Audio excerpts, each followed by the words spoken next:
Hey guys, here we come with chapter 23. If you remember the last time, Harvey said that he wanted Mr. Hood to give him all of the seasons at one time. So you can see, you might get an idea why I picked the screen to have for our background today. All right, here we go. Hood didn't waste any time. He'd no sooner made his final offer to Harvey than the balmy wind grew gusty, carrying off the lamb's wool clouds that had been drifting through the summer sky. In their place came a juggernaut, a thunderhead the size of a mountain, which loomed over the house like a shadow thrown against heaven.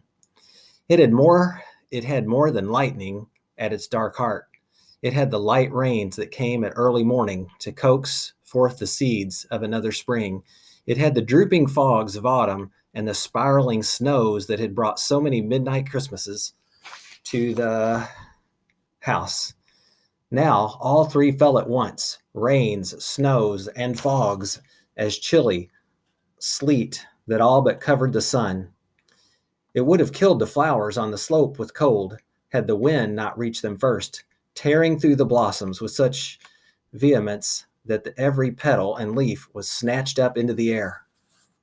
Standing between the fragrant tide and the plummeting curtain of ice and cloud, Harvey was barely able to stay upright, but he planted his feet wide apart and resisted every blast and buffet, determined not to take shelter.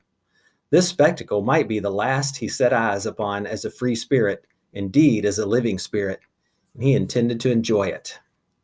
Because you remember, Mr. Hood said this was the last thing, and after this, Harvey had to become his servant. So if this doesn't work, then it's bad news for Harvey, right? It was a sight to behold, a battle the likes of which the planet had never seen. To the left, shards of sunlight pierced the storm clouds in the name of summer, only to be smothered by autumn's fogs, while to his right, spring coaxed its legions out of bough and earth, then saw its buds murdered by winter's frost before they could show their colors, with lightning zipping down.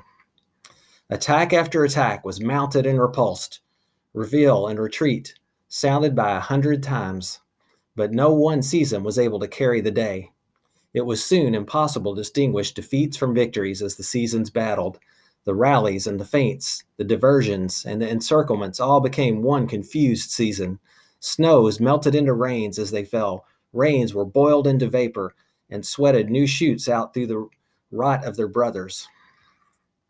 And somewhere in the midst of this chaos,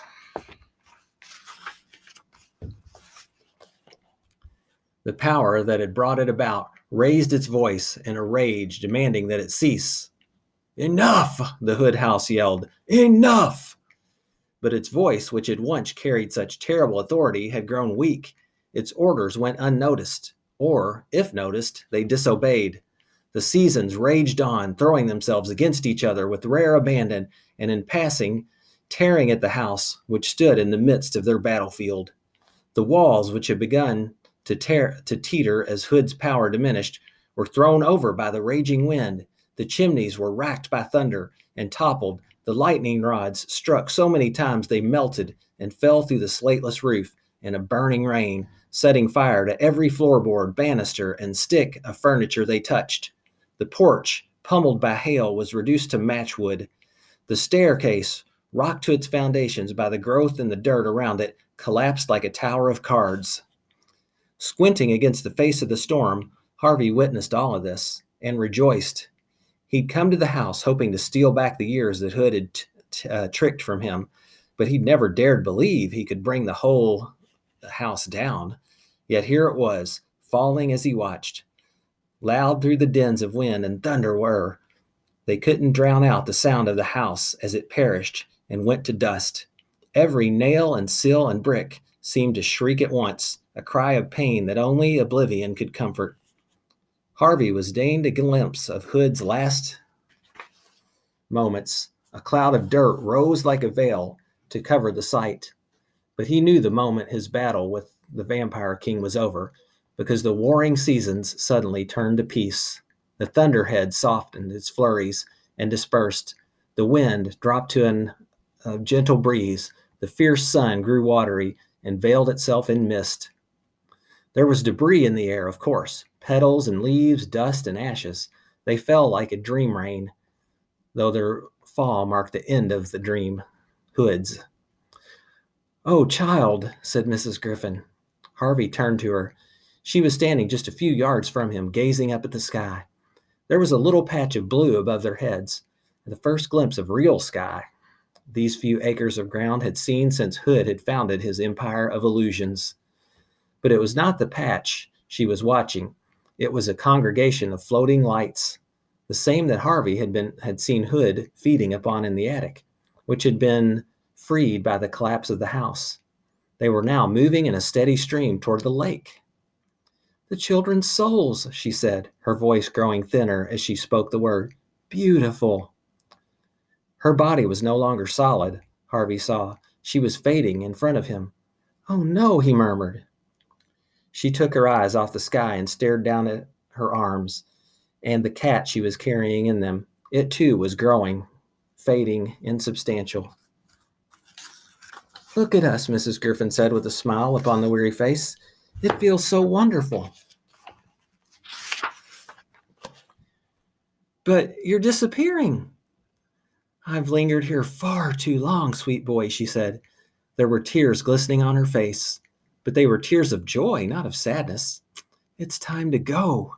She kept stroking Stew Cat as they both faded from sight. "You are the brightest soul I ever met, Harvey Swick," she said. "Keep shining, won't you?" Harvey wished he had some words to persuade her to stay a little while longer. But even if he'd had such words, he knew it would have been selfish to speak them to Mrs. Griffin, had another life to go, with where every soul would shine. She had another life to get to, where every soul would shine. "Goodbye, child," she said. "Wherever I go, I will speak of you with love." Then her ghostly form flickered out, leaving Harvey alone in the ruins of the house. Ruins of the house. That means just pieces and debris all torn up. All right. So, wow. Harvey did kind of use the strategy of the paper bag princess, didn't he? He, just like in that story, the princess tricked the dragon into basically wearing himself out so she could get past him. Harvey tricked Hood into basically destroying himself. And now it said all the souls were floating out towards the lake, but we don't know what's happened yet. I bet you have an idea. And one thing I'm thinking is usually in books, the battle between the evil and the good seems to go on a little bit longer or a little more complicated, but really all Harvey had to do was stand there and watch. So is the whole thing over? Is the battle over? I think there's one character that's still around. Perhaps we don't know what happened to yet. Think about who that might be. And is the problem really solved? There's still a couple chapters left. So be thinking about that. Looks like about 3 or 4 chapters left. All right.